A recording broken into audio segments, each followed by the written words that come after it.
Hello. The topic for the next set of videos will be cell division. So we're going to go over how cells reproduce, or how cells make more cells. All right. And with cell division, we've got two main types of cell division that we'll go over. All right. The first one is going to be mitosis. All right.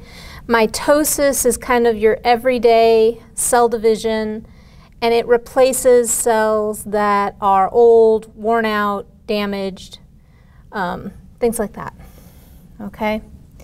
Meiosis is a little bit special because there are only a subset of cells in the human body that undergo meiosis.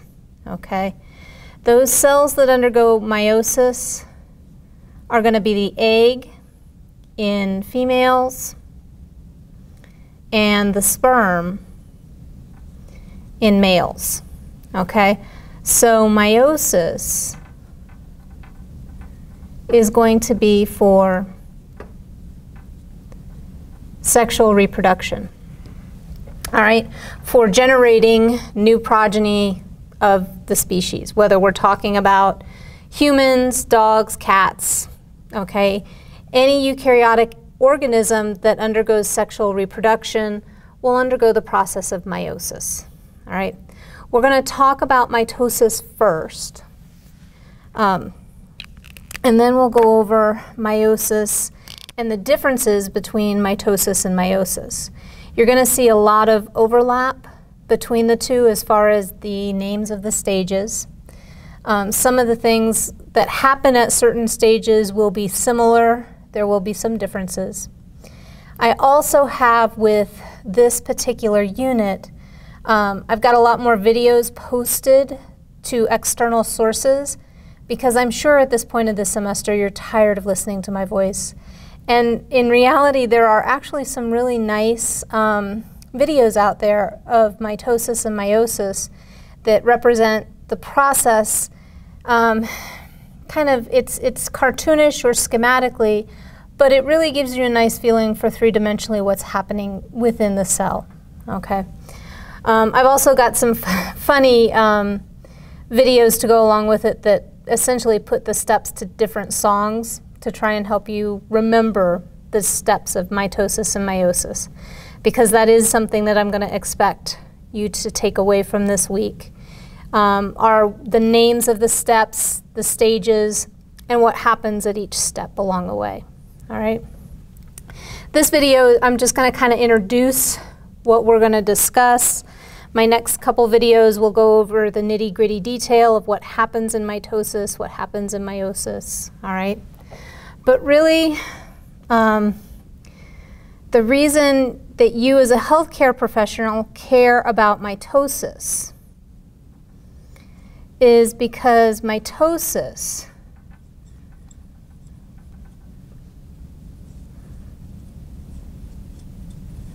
is going to be what goes wrong with cancer, okay? And what happens with cancer is that cells divide when they're not supposed to.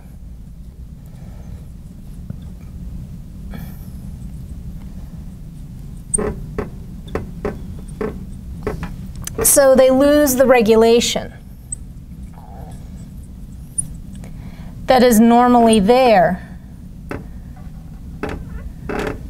Let's make that unregulated. Okay.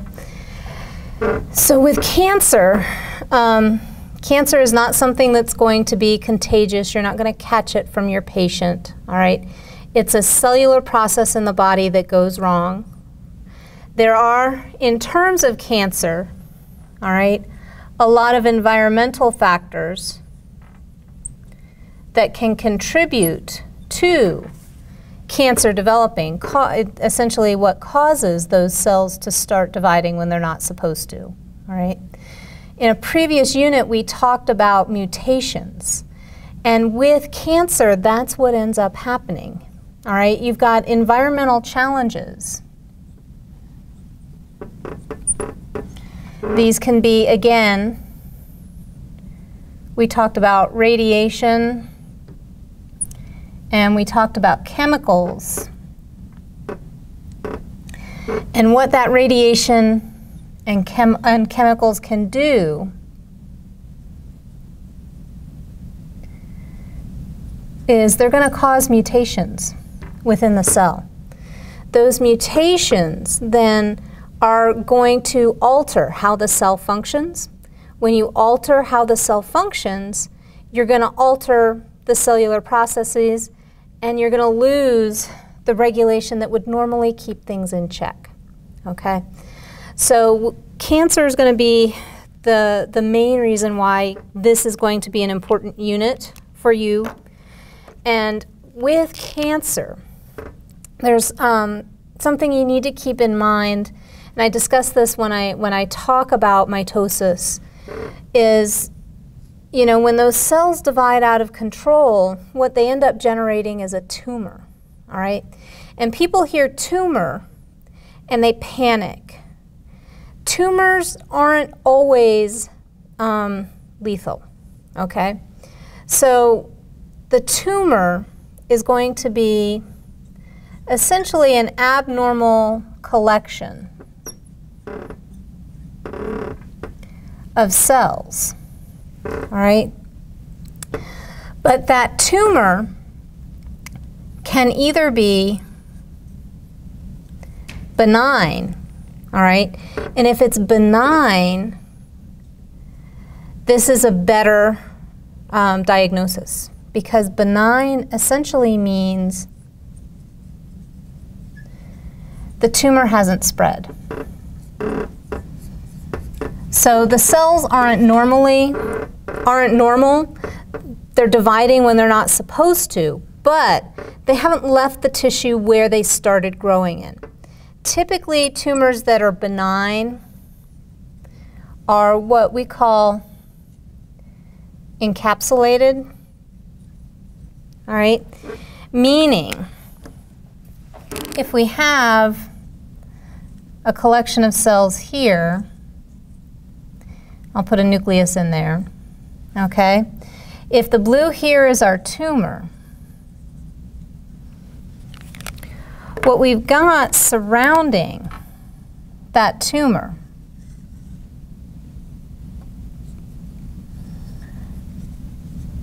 is kind of a capsule.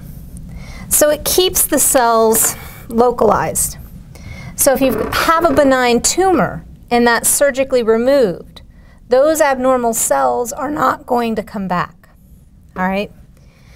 Where we get into the part where you start having concern is when we start talking about cancer, okay? So benign tumors aren't necessarily cancer, but if benign tumors aren't addressed, they have the potential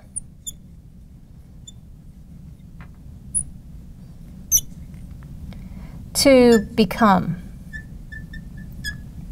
cancer. And this pink marker is about dead, so let's see if we can't find another one. Okay. The other type of tumor is going to be metastatic, all right?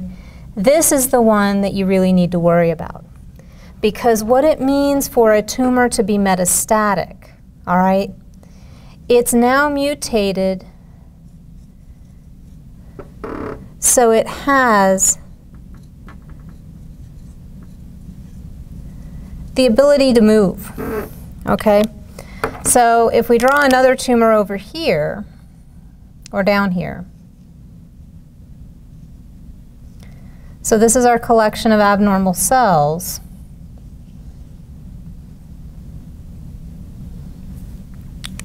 There may still be some encapsulation around it, or there may not be, okay? But what is important about this is these cells now are starting to migrate or move away from the primary tumor, all right? And that's what makes cancer dangerous, all right? Because typically what tumors do when they get to a certain size, they start bringing in vasculature, so they bring in their own blood supply.